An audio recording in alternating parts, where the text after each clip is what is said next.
is here. Thank you. All right. I'm going to keep this not on myself so I can see if anybody else comes in, because I see people coming in as I'm speaking.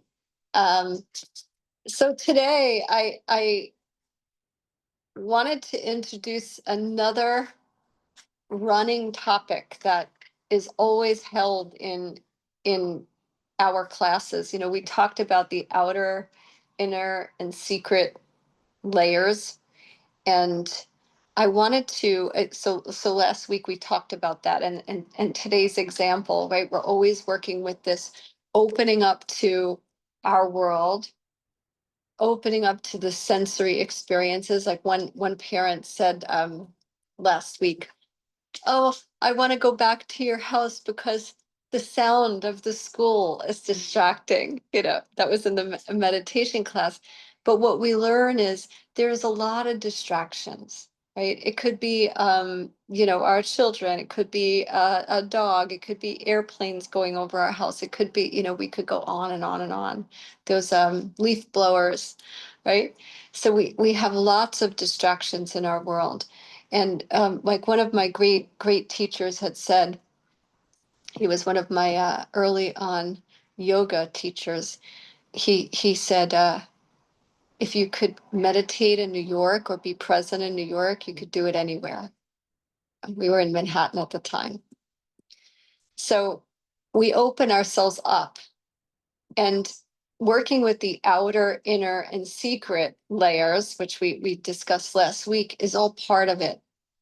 This week, I wanted to bring to you another aspect of it that could be a helpful tool for us working with our children, no matter what age they are, right?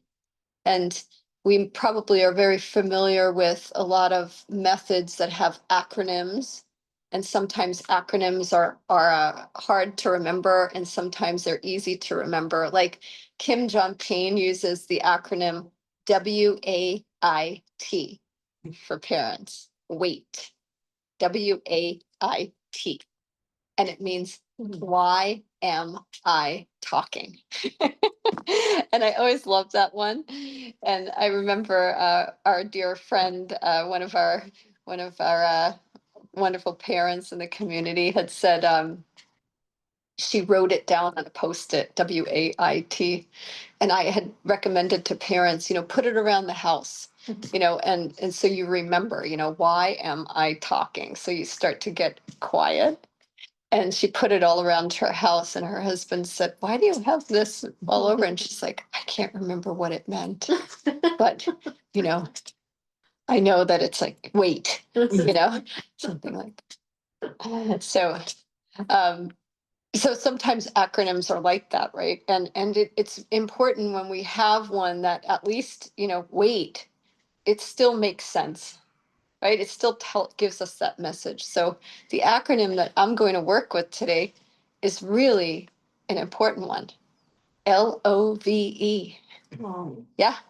So no matter what, L-O-V-E is very clear. If you put that on a post-it and put it around your house, oh yeah, love is the answer. So even if you forget what all of it means when we break it down today, you could get still to the essence, okay, by just knowing that word and by using it consciously.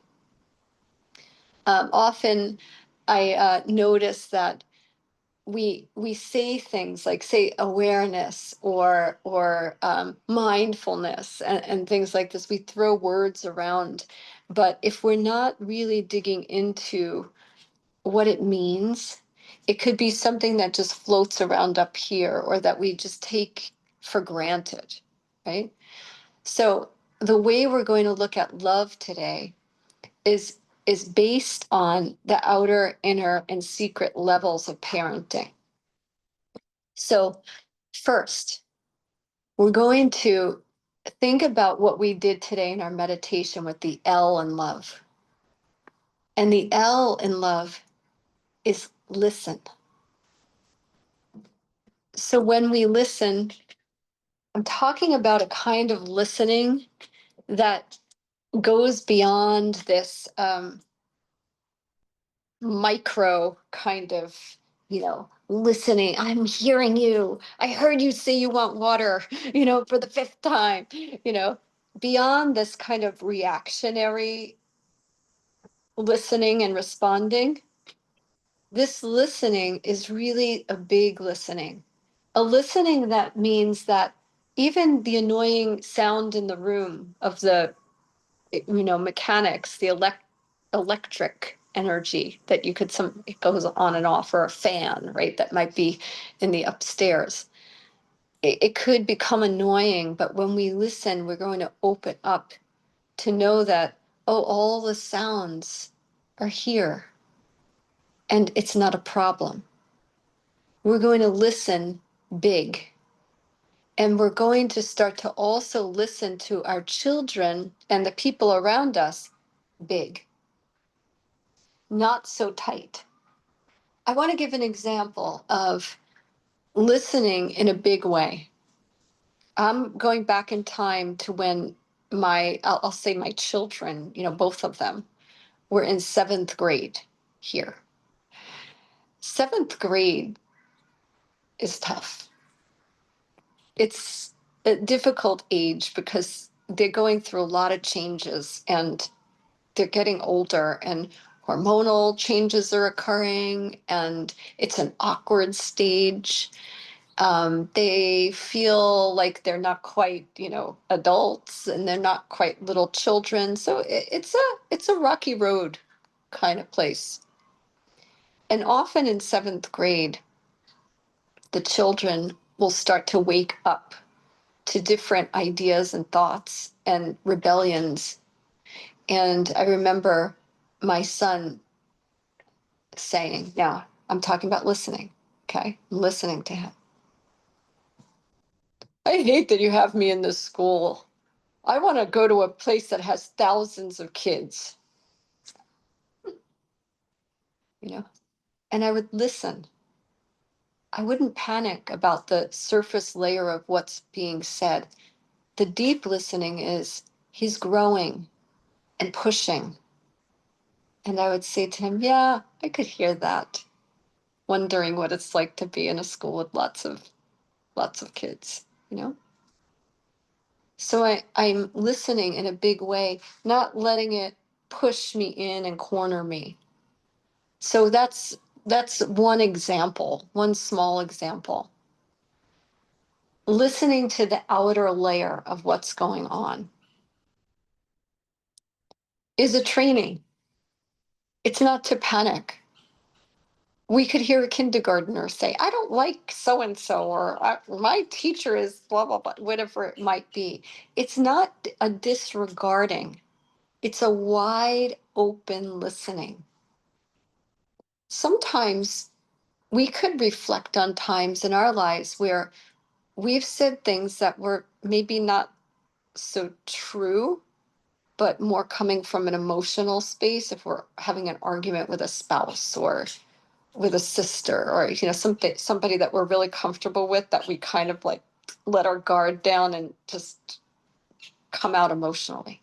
Sometimes that happens, being human.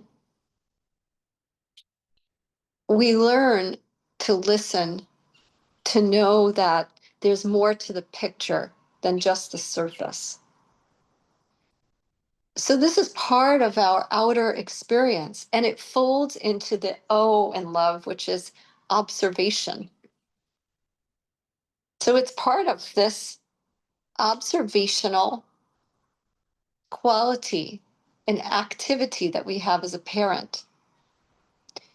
So our outer world is filled with listening and with observing and taking in what's going on with our child. When we listen and observe in the outer world, we're watching the clues and cues that our children are giving us.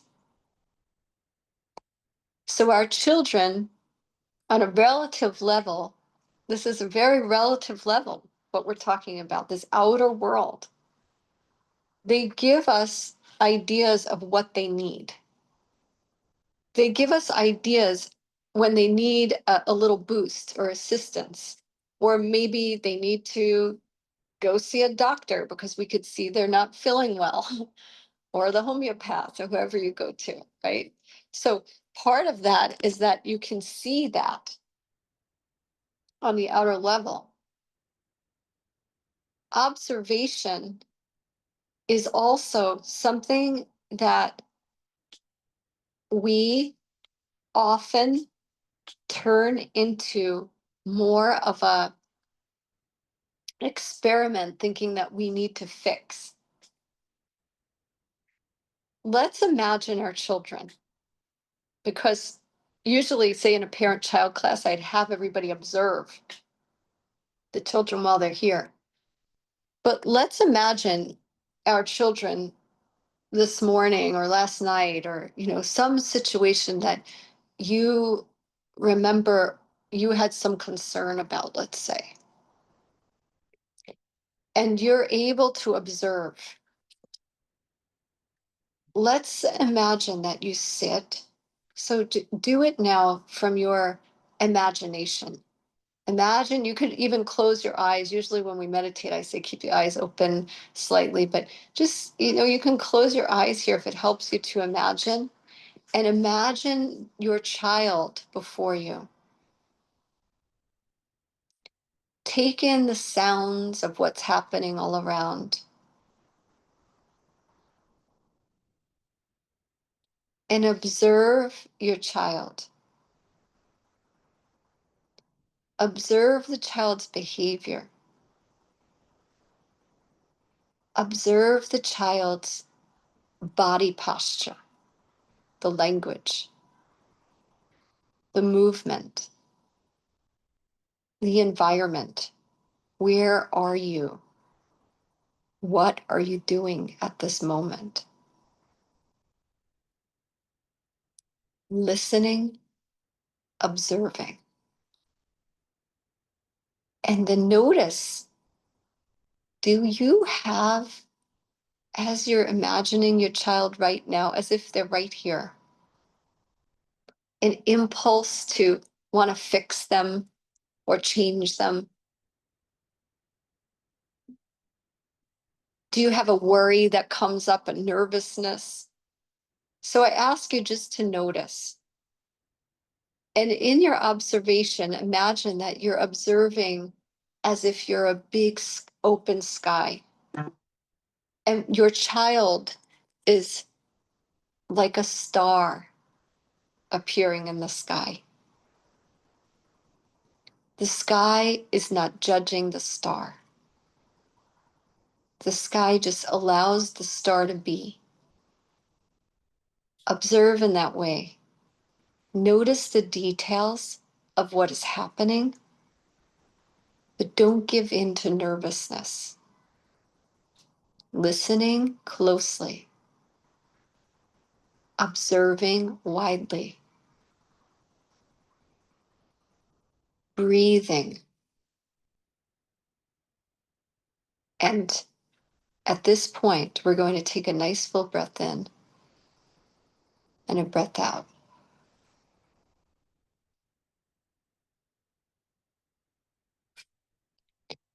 So this is still the L, listen, and the O, observe. We're hanging around this outer world. And of course, the outer world dips into the inner, and we'll get to that. But I'm curious, did anybody have a specific something happen when you did this? Did you notice anything about when you imagined your child and what happened for you when you were listening and observing? Anybody? Online or in person? We were out yesterday and we were having dinner, and as she often does, just take a bite and then she's dancing and she's running around and she's got all of the jitters and everything else. And my mom is like, she needs to eat protein. She's just eating a French fry in my ear. And I'm watching her, and I'm getting stressed. I'm like, all right, she needs protein. And then repicturing it right now, I'm watching her in my head with my eyes closed, and I can't help but smile because I'm picturing how much fun she was having and how joyful she was, and that she's not going to die today because she just had French fries last night. And that moment of glee was just, it filled her more than any piece of protein could have. Wow. So I think that I would like to stay in that scene more. Wow. It was beautiful. Big stuff there. You got a heart flying on the screen. I have no idea who's sending it because it's this small phone and I can't see anybody, but I do see when people come in. I still feel it. Yeah. So beautiful. Yeah. I want to always be present for her like that. Yeah. That's amazing. Yeah. To be able to really observe what's going on, right? We often panic. The outer layer of what we see often sends us into the reactivity of like, right? A lot of times I'll work with parents and they'll say, the moment the child starts to do, the parent is already, stop it, don't do that, or why are you doing that? Put that down. These kind of reactivities, that's when we're just kind of hanging on the edge of this outer layer. And we haven't learned yet to give it much space, right? We're living in that reactivity. So thank you. Thank you. Because what you brought is quite common, right? This example of the child needs this, but because we don't step away and really observe, we didn't get to see, wow, you're actually filled with that childlike joy and wonder. And this is not to say that we never guide the children when they need to, say, have healthy food, right? We never, put a boundary on, but this starts to give us the space to even know, when do we do that and how? So we'll get a little bit more into that too. Other sharings from your experience? Oh, everybody good? Okay. All right. So far, I want to plant the seed before I move on, right? I want to take a pause and plant the seed. We have something here, a method that can be built into our everyday life, that when your children come home today, you can use. Open your ears and all of your observational sensory experiences to what is going on. Observe what's happening in your children and in the environment. Is the environment very active? Is there a lot happening in the world? Did you take them into a store? Were they exposed to news? Were they, and on we go, right? You start to really observe what is actually happening in their world. And it's going to be a big key for you to understand their actions. So take that home, listen and observe. Be in that outer layer, sometimes as if you're standing way up at the top of a mountain looking out, so that you're taking in the big view of everything happening. This is what I say, what's going on in their environment, what's happening in their world. Where were they just now? Were they at school? Were they at the grandparents? Were they exposed to media? All of this big picture.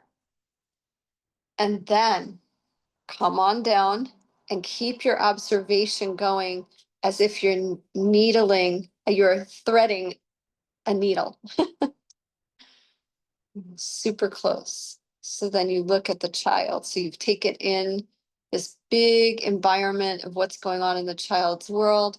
And then you're looking at the child and the effect of all of the things that they have in their world, right? Still the outer layer. So we have this. Now we're going to take another step and we're starting to now turn inside. So the L and the O, the listen and the observe are outer. And now we're going to look at the V, validate. So whatever's happening in the outer world, I want you to imagine again your child having a struggle. And maybe they're being defiant. We could all picture that really easily. I know, because when you're a parent, you have these experiences. So your child is being defiant and digging their heels in. And you're doing your observation. You are looking at what's happening in the world. You're knowing, oh, you're observing and you're saying, right now they just came home. Maybe they need a little pressure release valve, but you're watching their action, their body stance, their look at you. And you're like, wow. So this wow that I just said, validate. When we're observing and making space like this, we've given ourselves the opportunity to go, oh, wow, I'm actually nervous. I validate my own experience in that moment by saying, wow, I'm actually nervous. What am I nervous about? Nervous about the child's reaction to me. Actually, I don't know if I could deal with this right now. So you're validating your feeling inside that you have a tension. Just this example could be so many things, right? But I just pulled this example. You turn also and you validate. You look at your child in that held stance with eyes looking at you, and they could be in kindergarten or they could be in middle school, and they have this look on their face, and suddenly you're able, because you've been observing, to validate. I wonder what happened to the child today that's making them feel this tight. I see they need to release. They're feeling a little stuck right now, and they're taking it out on me because I'm their safe place. Validation is happening because you went in. You noticed your own feeling. And in this case, I use the example almost like a fear, of your child's reactivity and the fact that you don't know if you're going to be able to handle it.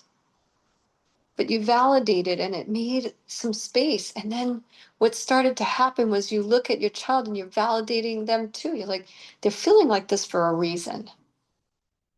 The child doesn't wake up in the morning thinking, I want to wreck my mom's day today. They just don't have that kind of plan. They pretty much wake up like, sunshine, another day, and then maybe 2 minutes later, it looks like they're trying to wreck our day, but they're not. They don't have that kind of plan. So with this observation, we see it. We can validate the fact that the child is struggling. Child is having big feelings. We might not know why. We may never really know why in that moment, but we're open now to understand. And what that unfolds into is E and L.O.V.E, another inner part, empathy. So from our validation, empathy arises. Empathy for ourselves. We're like, wow, I was nervous. Like that, that could be a pattern from when I was a kid. Oh, yeah. And empathy for the child. I could remember feeling that way. Gee, when I was a child, I'm sure I felt that way. I've even felt that way as an adult, with the arms crossed and just shut off from the world.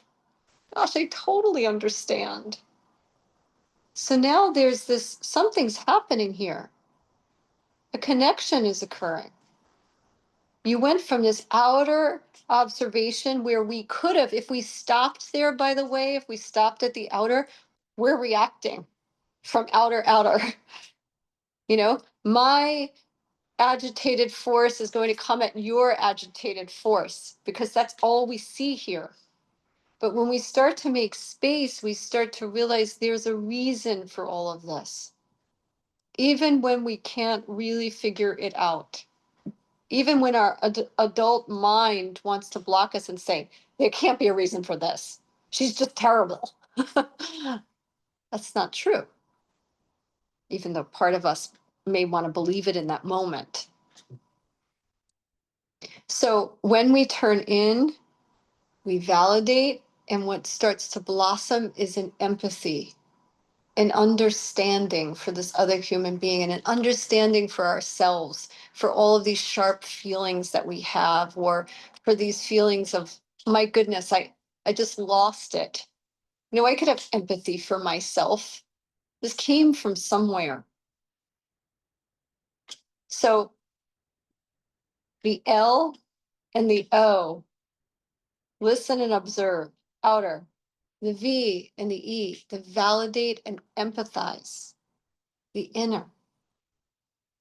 And the secret, L.O.V.E. Because when we work with the outer and the inner, you land in the ultimate, in love. And love is not about making decisions to let the child run the show. And love is not about coming down on the child in reactivity because we're just stopping at that outer. Love is this whole picture of response from combining what's happening on the outer and the inner and coming from a wisdom choice.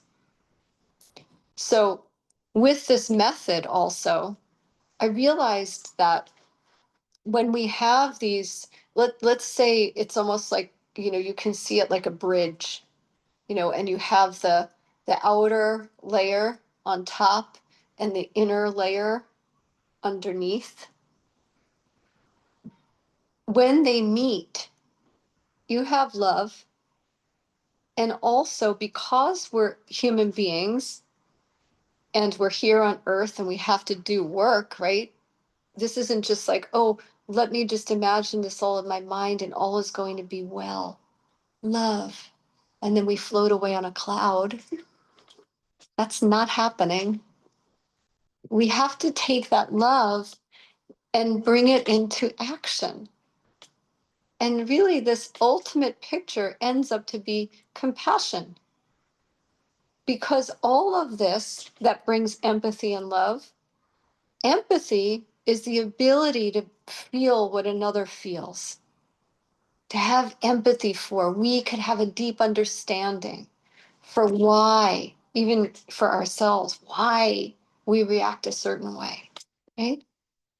But then, as a result of that love, empathy always with consciousness opens the door to compassion. Compassion is action. And as parents, we have to remember sometimes it could get a little confusing at Waldorf, I believe, because we hear these, talks and studies on compassion and love. It feels so gentle, sometimes too much like a little fairy, right? But compassion could be very grounded. I have compassion for my son, so I am going to create a boundary, even though he's standing there with his arms folded, shooting me a nasty look. And I acknowledge the fact that I'm terrified right now because I just don't feel like I have it in me, but I'm going to take a deep breath. Because I have compassion for this child, I'm going to say, You may look at me with soft eyes. And I see that you can't do it right now, but I know that you'll be able to. And we're going to pull ourselves together and we're going to walk out that door together right now. Because that is what we do. 2 feet on the ground, guiding the child. So that's a form of compassion. Sturdy. We could only come to that kind of clarity and guidance if we understand what's happening on the outer and the inner. Too much of the world is based on reactivity. I was teaching last night about a similar topic where we were talking about how fast the world moves, you know, and we move really fast. And if you think about how fast we move, that's like a state of agitation. When we learn to slow down, part of this work of going in, right? Part of this work of, oh, we see what's happening on the surface level and then we go in, is naturally slowing us down. Can you picture yourself on a school morning?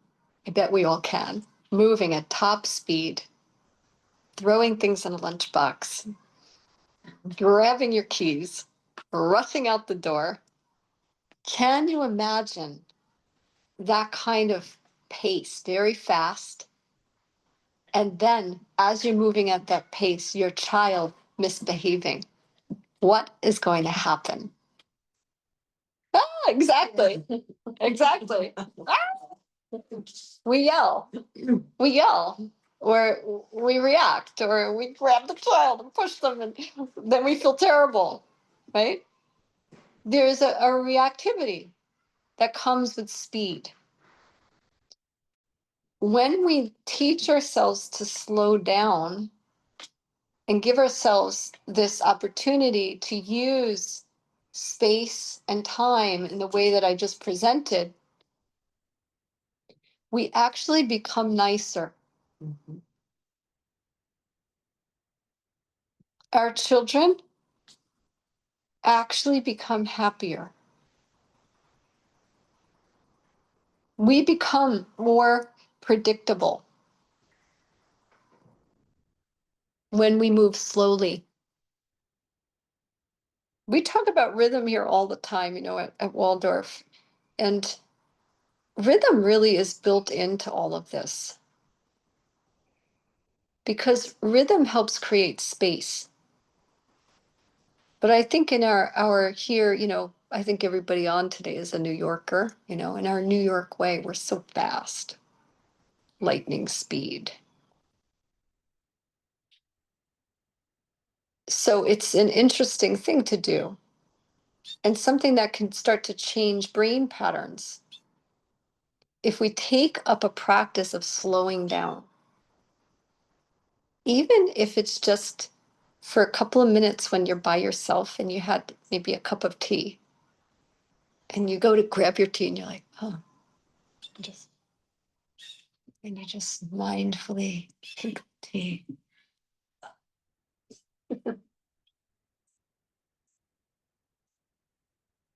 Mindfully place it down. Just for that moment, once in a while during the day, it could start to change patterns of this, right? When we observe our children, which I hope we'll all do in a higher level now, notice how your mind is racing to want to fix them, as I had mentioned. Noticing all the things that make us panic inside. She's doing that thing again. Oh gosh, she's going to be doing this forever. Our mind carries us into these spaces.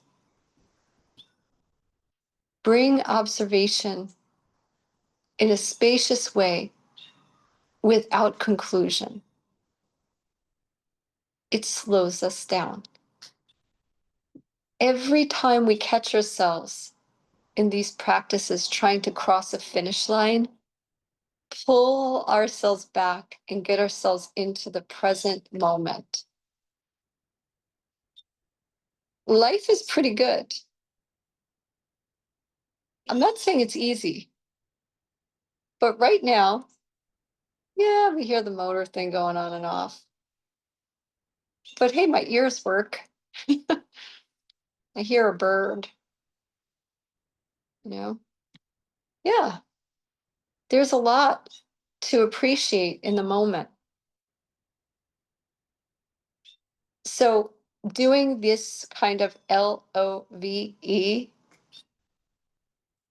helps us to train in being here, present fully. So, I'll pause and ask questions, thoughts, observations. Anybody have anything to bring?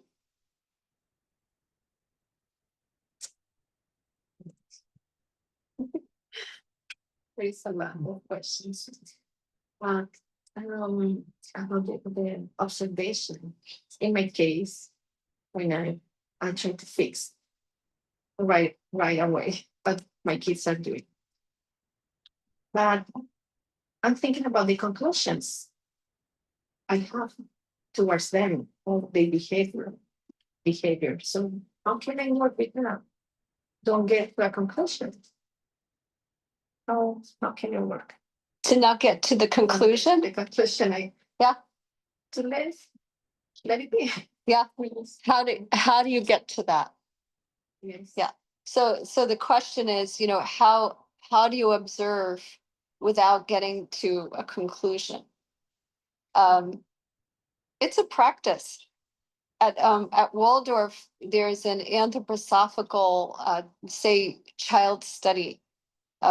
Not all of the child studies are like this, but there is one built in where you observe a child that is in need of some care, but you work to just see them in that moment. And every time your mind's going to, oh, we should do this and we should do that and we should do this and you just let it go like clouds floating in the sky. Because the children deserve for us to be able to see them without having to fix them. Now, I'm going to say, this is not saying that we'll never go and try to get children's support, right? But if we teach ourselves to at least take some time to let our children be and not look at them as a project or something that always needs mending or fixing or repair, we start to really accept them. And you know what? From our observations, we might get really clear intuitions because we weren't so tightly in the moment trying to fix them. But we had trained ourselves to look and pay attention. And then all of a sudden, after a month, a very clear picture starts to come in. One that we could not have had come in if we were every minute, I'm going to drag the child here now because of this is happening. I'm going to take them to this. Because this is happening. And then we're all of a sudden so worked up and we're cluttered. Whereas we've given it space and without necessarily being so tight of, I've got to get this end result answer, all of a sudden an image comes in of what to do. So it's not about shutting that down. So it's a practice, a big practice, right? And again, it's not an always practice. But imagine if we took a minute or two out of our day. We've got 24 hours in a day. Okay, so hopefully we're sleeping 8 hours, 6 hours, whatever it is we're getting in for as parents, right, of young children. But we have a big amount of that day. Think about all the hours that you actually have with your child. Can you imagine taking 60 seconds to just take a deep breath and feel like you're stepping back and you're on top of the mountain? right? And like I said, sometimes observation pulls us in and we're looking closely. Sometimes we are. Sometimes we're looking, oh, the way that the child moves a hand is so interesting. Oh, the way that the child, I remember one time my son's teacher, she was observing and it wasn't judgmental. It was like maybe months had passed, she said, and he was they were writing, and of course at Waldorf a lot of the children, most of them end up with really beautiful handwriting, and Luke had very beautiful handwriting, and he was a young child, and they were just learning really, how to write in their main lesson books. And she said, look at how he writes his letter R and N. He puts this little wing at the end so carefully.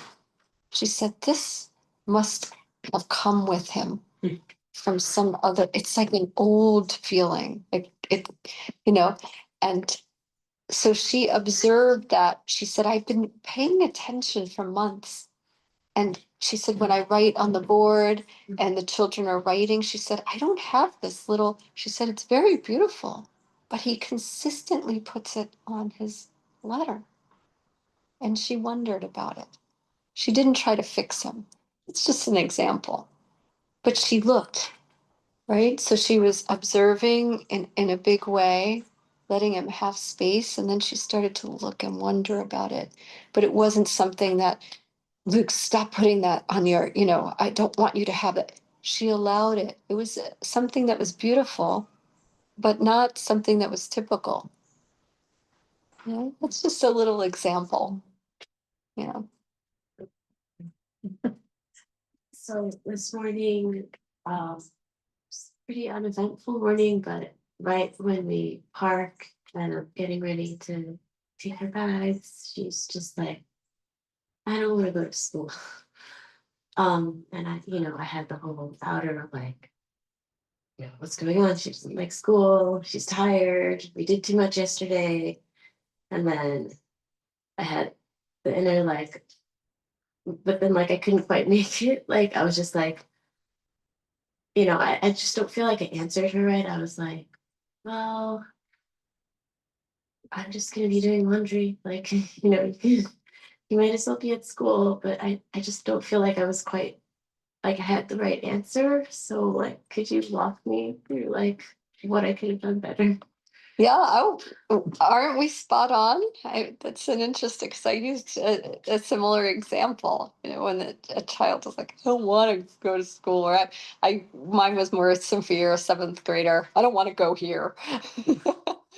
um, you know, but yeah, so that's a great example. And the child is in the car, everything is fine, it's uneventful, and you know what, they got cozy in the car, sitting there, and then all of a sudden they look and they're like, oh, I have to pull myself together socially, I don't feel like it. What do you do? Who knows what was really going on in her, but what do you do? And so I love that this observational part came in. You listened on an outer level, you hear the words, and you go a little deeper. You're like, okay, hear the words. Now I'm looking at the child. What's her body language like? What's going on in the big picture? You know, and if her body language is pretty calm and she's just like, I don't want to go, sitting there, and you're helping her get out. Oh my dear, I know. You make a little space and you check in. So is there that there's the inner voice? Oh, I wonder what happened. Why doesn't she want to go to school? This is all your own observation. So you validate, oh, just got a little nervous about her saying that. It's okay that she says that.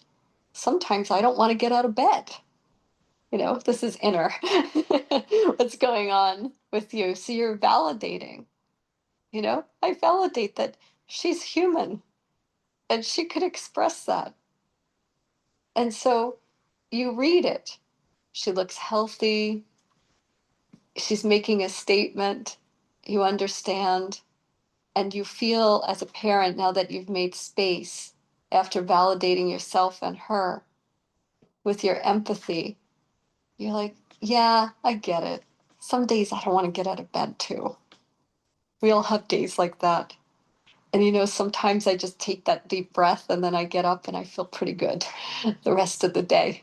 So tell me how you feel when I pick you up later. Yeah. So you were able to empathize, you know, and you came from this very whole picture. And it's like this, So I built out this whole thing, L.O.V.E, and we talked about it for this whole time, but it's just like this. It's happening. And you named it. You could see it. It's a perfect example. So when you pull in those two worlds together, often what happens is a very mindful response to the child, a very spacious and mindful. And we may be in that mystery of like, but what if she wasn't feeling well? What if something did happen? That's all okay too. That's part of what we'll learn and observation. And then there's that, But at least we made space and we came from a place of empathy. And we were able to say to her, yeah, I totally get it. I've had those days too. Let's see what happens. I can't wait to hear.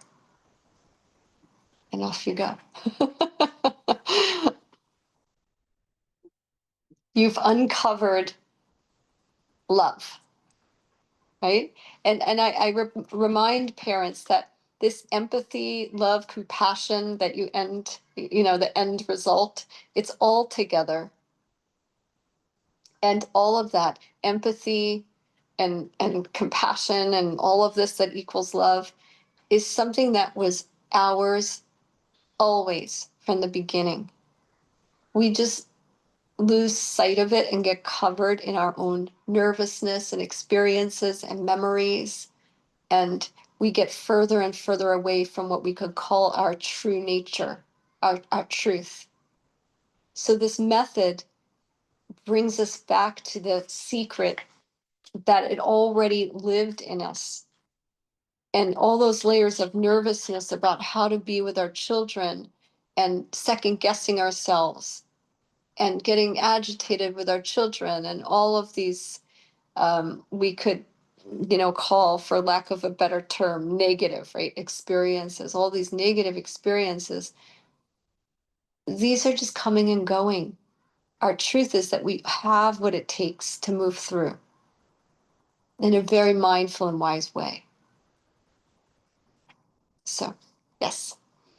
See a quick one. Yes. It's not so quick, but maybe you can make it quick in your very simple answer. Is Halloween is around Halloween. yes Yes. around us. It is It's around us. Oh my goodness, as yes. the years have gone on, I have become like more sensitive to these things than what I like before. Halloween was just the kids' holiday, and like now we've come to a different place in time where it's not, and it's everywhere with these like the ghosts and the witches and all of these things, and that this could just be on a drive. I'm not saying like this could be on a drive when you're looking outside, and it's just the vibes are everywhere.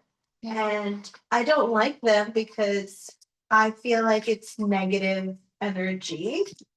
And okay, forget that, right? So now I don't let my kids watch.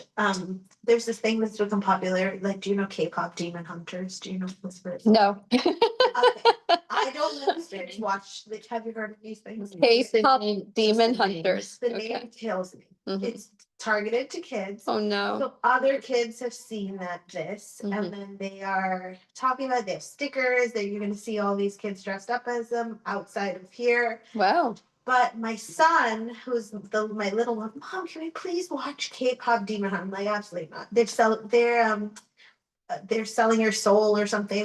They're sorry, hunting for your souls, and Wow. it's like For children. for children, and they have super Woo. catchy songs. Okay. They do. Yes, Mhm. the kids are singing. Money, it. money.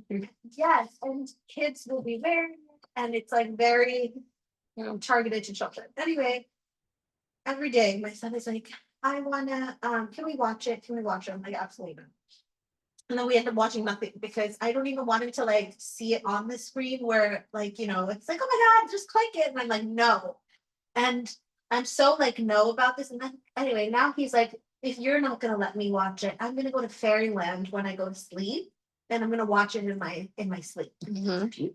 And I'm like, sure, like whatever, do as you wish. So anyways, he keeps asking me, like, why can't we? Juliana's mom lets her watch it. Like, why can't we? Or you're the worst because you won't let, and I'm like, we all make our own choices, we have our own decisions. I'll say all that, but then he's just like kind of like, "Ugh, you're lame, like that kind of feeling is what I get from it. Mhm. And I feel like I need to have a very prepared like behavior towards why no.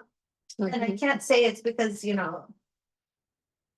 whatever. You said it. I'll give you a simple answer. Well, that's a little bit, on the edge of authoritarian, isn't it? Yes. Because I said so. That's kind of like gives me that connotation, and it doesn't give an answer, but I still think there's something in there. If you think about what we taught today, this method, listen and observe, you're listening to what he's saying and you're observing, right? And in this observation, let's include the fact that you have seen the fact that the world is exposing their children to this demon hunter show for children. OMG. That is really amazing. So, so that's part of the observation, that we know that it is part of this world. That is really difficult, right? For us as caring adults to know that children are exposed to these things.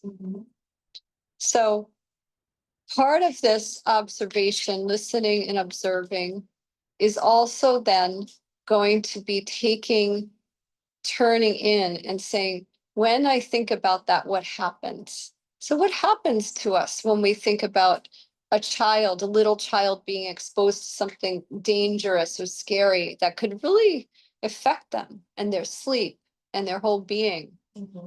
What happens? Well, it helps us to validate from my wisdom of being a parent, this is not something I want my children exposed to. There's no question. So I'm going to validate the fact that from my observation, my feeling of that no is out of pure love and concern for children, right? And then you can look at your child and validate the fact that they want whether their children have, because they're children. Long ago, before television existed, it could be that some child really wants the cookie that some mommy baked, they always want what another child has because it's interesting. They talk about it. And there's also, in this case, probably a lot of nervous energy around it, which pulls human beings in. So you can validate, you can say to your child, I understand how you feel. A lot of times we do want what other people have. Yeah. So he's bringing home like stickers because the kid next to him gave him the sticker. Mom, look, I got cute stickers. And like, I can't I can't do that. So well, let's finish our little process with, your empathy. You're validating that you understand, and then your empathy. Imagine what it's like to be that child wanting so badly. you know? And then when you bring this world together as love, there's no doubt as a parent that you can stand in the fact that you understand that children want what others have, and you can feel what it feels like to want that, and to also know that we have a responsibility, right? So the love just appears. And it's, my dear, there are a lot of things out there in the world, and we are so lucky because these are the things we do here, and you could give examples, not over talking. It's just that there is a time and a place. And in Mama's wisdom heart knows what is good for us. Other mamas may make other decisions for their children, and that's okay. We make decisions here based on us and our love and our family. That's it. So I used to say to Luke, if he really wanted something, or Soleil, if they really wanted something that was an absolute no, I would say, well, lots of people do different things. Why did the neighbors play outside until 8:30? They say they stay outside till 8:30. I have to go to sleep at 7. Oh, it's so interesting, right? In our house, all the birdies go into their nests at 7. And in other houses, the birdies go into their nests later. This is what we do because it's good for us. These birdies. Yeah. Yeah. So it's not this like, oh, you're being spoiled. You're not going to be like them. They're wrong. It's like, because that makes it, let's say, hot. Juicy. Like they want to go after it. Exactly. It's like, wow, I want what I can't have. It's just like this very matter of fact. Yeah, everybody does things differently. We're so blessed. We're not blessed. It's terrible. Oh, my dear, let it out. Go ahead. I'm gonna go in my dreams if you don't love me.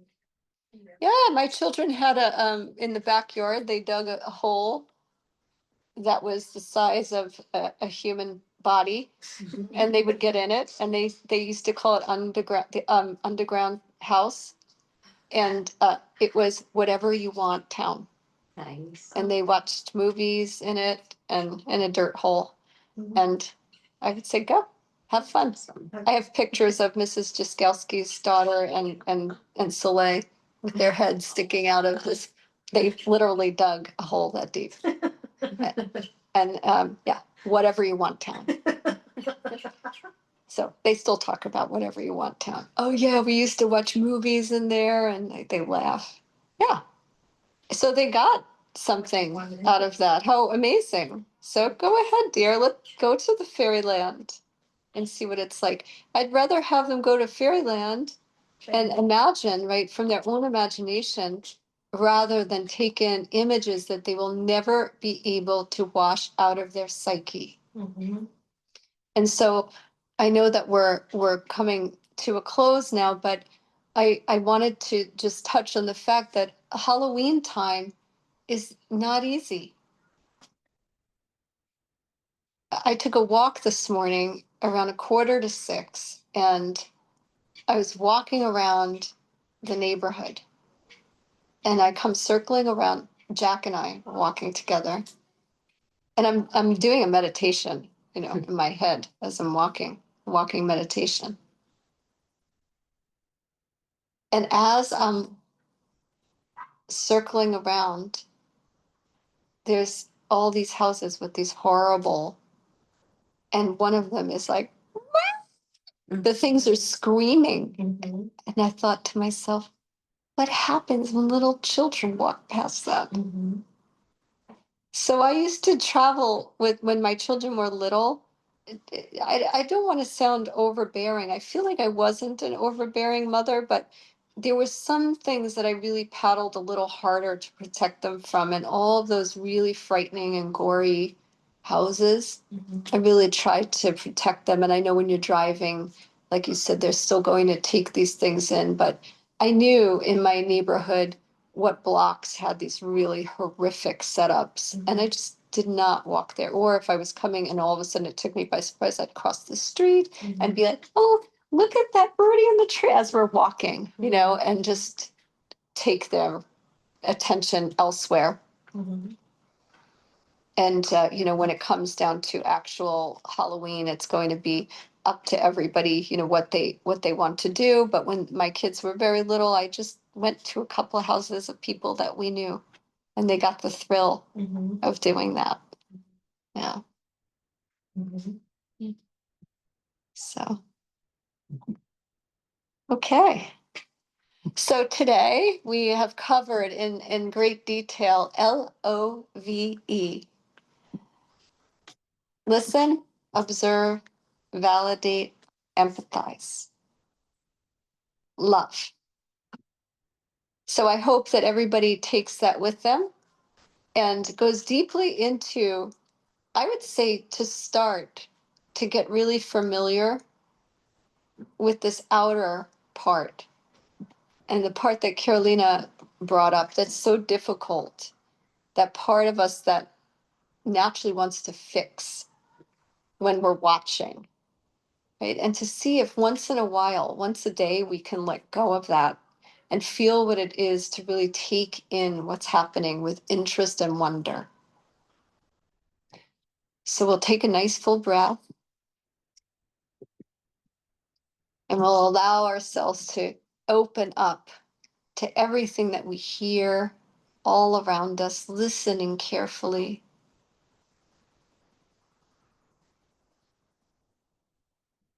Observe what kind of feelings we have in the body, the physical body sitting here.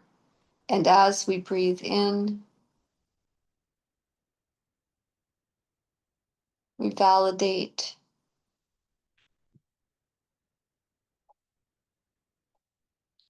I'm having this experience. I may be distracted from sounds. I may be able to just drop in because this is where I am. I accept it. And then breathe out. Send empathy to the whole world, because we know every being is a sensory being taking in the outer world. And some are being trained to just look at that and block the inner. So for that, we have empathy. And we make a little promise that we're going to work to live in both worlds so that we can be an example and help people. And we'll take a breath in and a breath out. Imagine that that breath out sends love in this very complete way to our children and our families and our community and everybody throughout the world. Thank you very much. Thank you. Thank you. Thanks, everybody online. I have no idea who was there today, but I'm hanging up. Thanks for being here.